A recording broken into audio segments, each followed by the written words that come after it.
நரி கற்றுக் கொடுத்த பாடம். ஒருமுறை ஒரு சந்நியாசி காட்டுக்குள் சென்றார்.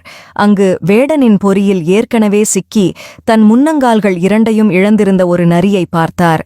நடக்கவே முடியாத அந்த நரி எப்போதும் ஒரே மரத்தின் அடியிலேயே படுத்திருந்தது. முடங்கிப் போயிருந்த அந்த நரி ஓரளவு நன்றாக கொழுத்திருந்தது. இதை கவனித்த சந்நியாசியால் அதனை நம்ப முடியவில்லை.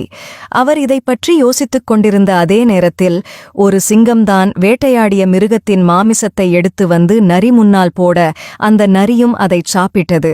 சந்நியாசியால் தன் கண்களை நம்ப முடியவில்லை. ஓ, இது கடவுள் எனக்கு அனுப்பியிருக்கும் சேதி.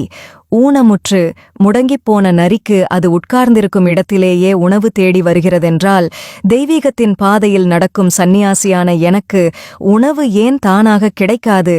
இனி நானும் ஒரே இடத்தில் உட்கார்ந்து தியானம் செய்யப் போகிறேன் என்று நினைத்து ஒரே இடத்தில் உட்கார்ந்தார் அந்த சந்நியாசி. 3 நாள் ஓடிற்று, ஒன்றும் கிடைக்கவில்லை. 4வது நாளிலிருந்து பசி மிகுதியால் தியானம் செய்ய முடியாமல் வயிற்றை பிடித்துக்கொண்டு காத்துக் கிடந்தார்.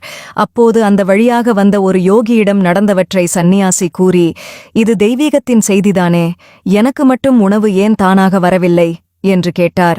அதற்கு அந்த யோகி, நிச்சயம் இது கடவுளின் செய்திதான். ஆனால் நீங்கள் ஏன் அந்த ஊனமுற்ற நரியைப் போல நடந்து கொள்கிறீர்கள்?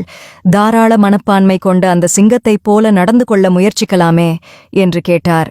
நீதி: நாம் சிங்கமாக இருப்பதை விட நரியாக இருக்கவே ஆசைப்படுகிறோம். தானாக எதுவும் கிடைக்குமென இருந்திருக்கிறோம்.